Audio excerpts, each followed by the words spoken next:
So I mean, you don't see the sports doesn't work like that at all. I'm not obsessed with 5 in a row or with history at all. If I were obsessed with those things, I would have been clever enough to get out after 3 in a row maybe, because it was a nice little milestone. Devastation is what will creep in if we lose the All-Ireland final, but it's going to be there for one county today, or Kilkenny or Tipperary. Huge opposition, very, very definitely. Last year's final, massive game. I suppose we're not preparing too much from the point of view of Tipperary. We're preparing as ever for ourselves and to be as best we possibly can. And we'll have to be at our absolute best to be able to have a chance of winning this game. The opportunity to Kelly. Here's another one. After the Cork match this year, since then, Tipperary have just grown and grown. And Tipperary, to me, are an outstanding team. I'm saying it now doesn't matter because nobody, the people seeing the preview of the game is going to see this, so it's not as if I'm blowing them up. They're just an excellent team and it's going to be a great battle.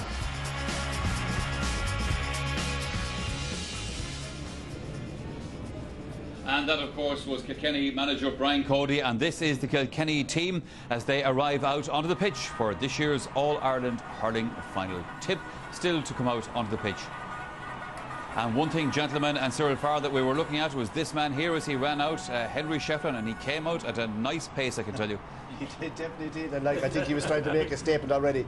I know Ger Hartman through a good friend of mine, Conor Flynn, and so is Ger here beside me.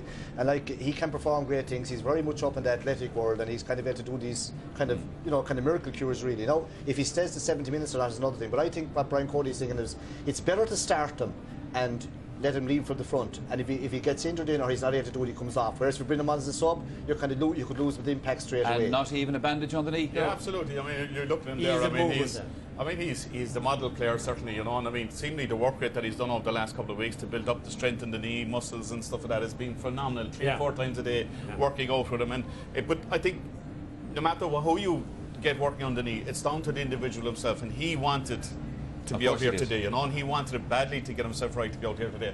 Other guys in the past, you'd ask yourself, John Tennyson, why was something like that done with John Tennyson?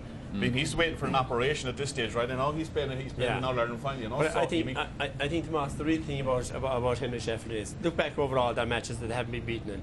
They were never behind at half-time in any game. The tone for every game is set by Henry Shefflin. Watch him in the first half. He'll point impossible frees. He steadies down everybody else. He directs all the forwards. So even if he's to go off after 20 minutes itself, look at the last time we need to go off. The game was won. The flow of the game, the tempo of the game was set. Then you could bring anybody from the stand and they'd play well after that.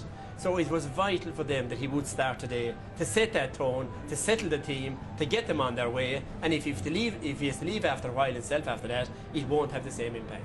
But that's John Tennyson. I'm making a little grimace there. He grimaced there. But Ger, another thing that's going to happen, you have to ask yourself, it's the first time I think in my time out I've seen Kilkenny getting wrapped, not through their fault, that the injuries seem to took on a life of their own.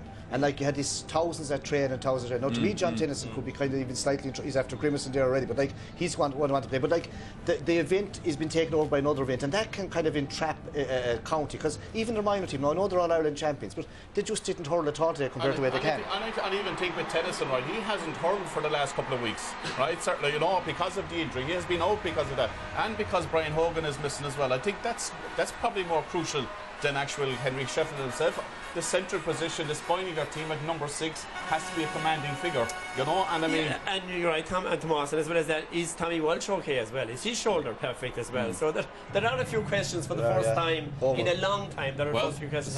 Some of these lads presumably will ask those questions later on.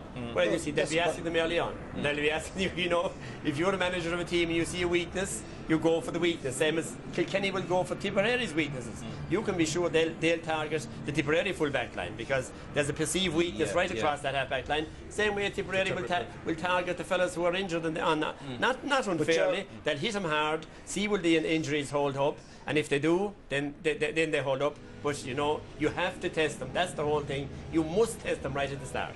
Okay, let's go down pitch side again and find out who Marty Morrissey has with him this time. Thank you very much, Michael. Well, just down here at gate 38, just in front of the Hill 16, I'm joined by two legends of the game of hurling. Between them, they have 8 All-Ireland medals, starting with the All-Ireland winning captain 1989, Bobby Ryan. When you hear that roar with Tipperary coming out onto the field, I'm sure you'd like to be back there again.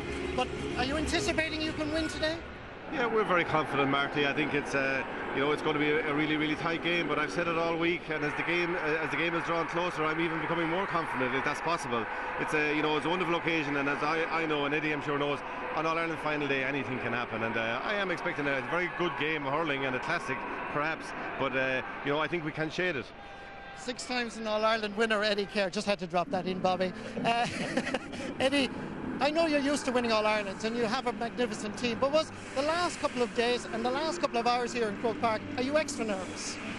Yes, I mean you'd always be nervous, even when you were playing. The longer you played, I'm sure Bobby would agree. As you got older, you got more nervous, but you were, I suppose, you learned how to cope with it a bit better, and you need a bit of nervousness going out on the field. But for this build-up between 2 fantastic teams, there's great anticipation. We're all looking for a wonderful match, and I know that these 2 teams will provide it. The plan has always been, it appeared, that in the first 15-20 minutes, Kilkenny tried to blow the opposition away. Are you anticipating the same plan today? Well, they always start well, but I mean, Tip will be well ready for that, and Tip have a wonderful defence, as we saw last year. So that it'll be a mighty battle in the first 15 or 20 minutes. Well, we look forward to Bobby Ryan and indeed Eddie Kerr for joining us. We look forward to a great All-Ireland final. It's a little bit windy and drizzle coming in over the coast, so we look forward, above all else, to a thrilling All-Ireland final. Back to you, Michael. And it's great to see all these former greats here with us in Croke Park for the big day as well. It's time to find out now. Thank you, Michael. On this windy afternoon, the will he, won't he speculation has continued right down to the 11th hour. And in the event, Henry Shefflin is, as you know, going to start for Kilkenny in the All-Ireland hurling final. And so too is John Tennyson at centre-back, another who's been struggling with knee problems. In all, 5 changes from last year's starting team, including the Shamrocks pair, Cha Fitzpatrick and Michael Fennelly, playing in midfield. Tip introduced 3 All-Ireland final newcomers to their 15 starters. Michael Cahill, who made his debut against Cork, starts at left corner back, while on the half-forward line, 2 subs last year, Gearóid Ryan and Patrick Maher, are included from the outset this time. And top marksman Owen Kelly is hoping to be the first from the South Division in Tipperary to captain his side to All-Ireland success. Let's see how they all do. Back to Michael. That is a very big question indeed, isn't it? Last few minutes before the big game, Tomas, for a player. Nervous times, obviously. Oh, absolutely, but it's fantastic times as well. I mean, there's something wrong if you're not nervous going out in front of 80,000 people, you know, and it's just a tremendous feeling. And for the young guys, or for the guys that it's their first appearance, it is probably even more nervous, you know. But I mean, I think a lot of this game will be won in the half-back line of Kilkenny and the Tipperary half-forward line. I mentioned the Patrick Maher and the Gearóid Ryan there. It's crucial today that they start winning ball in their positions. They got to hold Tommy Walsh, and they got Tennyson in his game, and JJ Delaney, particularly the 2 wing backs. They've got to make inroads there today if they have a chance of winning this game. So it is a big ask of Gearóid Ryan and of Patrick Maher and of John O'Brien on the other side as well. John O'Brien was fantastic here the last day. Got some unbelievable scores. 6 points from play, you know. So if they make inroads there, yes, Tipperary have a great chance. There's the arrival of the captains, the toss of the coin, and it looks like Kilkenny won it, and Michael Wadding from Waterford will be our referee this afternoon. Jarlath Nan, I was talking to Anthony Daly the other day, and he was making the point that when Clare were here in '95 and achieved your All-Ireland, but for him winning the Munster final was the big thing, because this was the big breakthrough, and he said the rest was a bonus, and he really kind of enjoyed the day and they relaxed into it. That's not the case for either team here today, because there's so much at stake. Absolutely not. Kilkenny going for the 5 in a row now. You look at Tipperary's progress. First year with Liam Sheedy, won the Munster final, beat in the semi-final. Second year, won the Munster final, won the semi-final, beat in the final.